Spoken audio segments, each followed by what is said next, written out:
So, the previous Minister for Universities and Science, in a recent paper called Seizing the Data Opportunity, wrote that the next generation of scientific discovery and innovation will be data-driven, from modelling and simulation through to handling massive data traffic. And data is very firmly placed on the research agenda at Oxford University. And this talk gives a top-level view of some of our strategies that we are employing in the Bodleian to support researchers with data. And my talk is set within the context of supporting the social sciences division and concentrates on the roles of subject librarians in supporting data. So, in terms of library staff skills, I needed breadth and depth, so general RDM knowledge across the team and a specialist with in-depth expertise. I therefore restructured my group a little in order to appoint an experienced data librarian. And one of his early tasks was to run RDM workshops and briefings for staff. The Bodleian has representation on the university's Research Data Committee, which oversees services to support data, university compliance with data requirements, and implementation of Oxford's own RDM strategy. We also set up our own internal RDM group, in part to ensure good communication between the subject librarians and our technical colleagues providing the infrastructure. And one of the roles was to look at the differing needs of researchers for RDM in the different disciplines.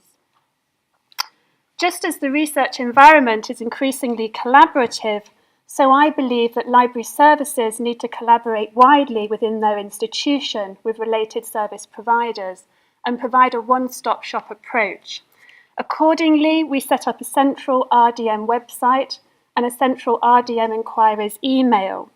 So these are staffed by a joint team across the library services, IT services, research services, and we bring in other expertise such as legal services where necessary.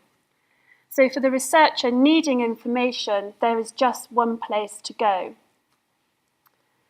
In terms of training for researchers, advice on handling your research data, support for data management planning, guidance on preserving and archiving data, guidelines on meeting funding requirements, advice on increasing research visibility and impact. All of these topics and more form part of our RDM training programs, and we teach those embedded within the doctoral training centres and also as part of our central Bodleian iSkills programme.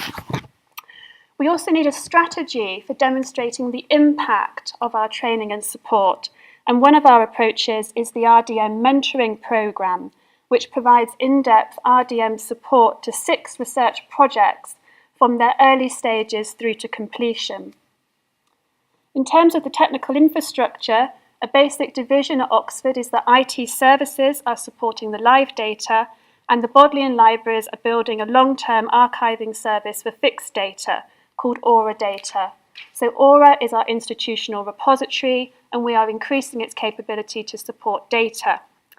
ORA-Data is currently available as a staff-mediated service, and an access and deposit interface will be launched next month, with further functionality and support built up to the EPSRC data requirement deadline in May. DOIs will be issued to the data, embargo periods are available if you need them. It's both a catalogue and a repository.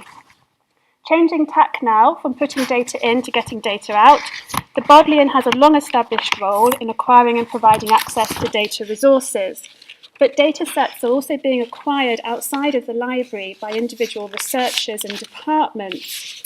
And at the same time, increased activities for data reuse, data mining, data visualization all creates new service expectations.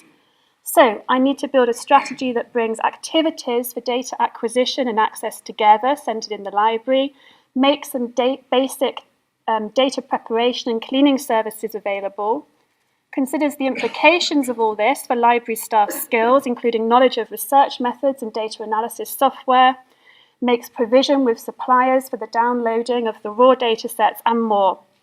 So the answer is to build and support the Bodleian Data Library. And this will be our shop window for identifying and accessing data resources in a variety of ways. We'll act as a clearinghouse for acquiring, curating and providing access to data sets on behalf of research groups.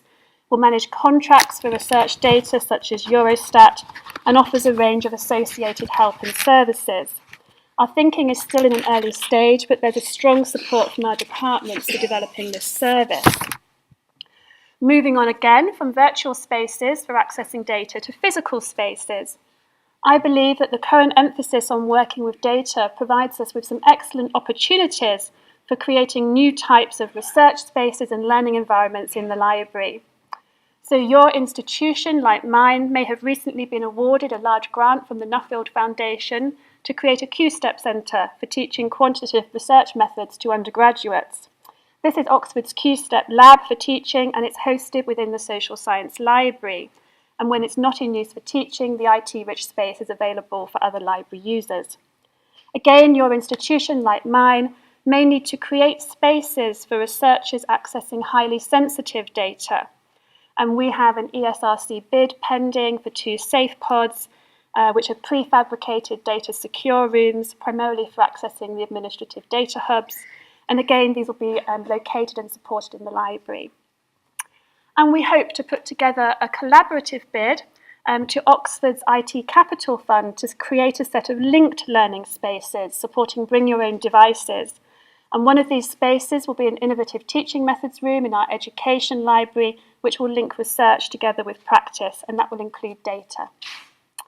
So in conclusion, that was really a top-level gallop through some of our work in the Bodleian libraries to support researchers using data in terms of new services, creating new skills, and building new spaces.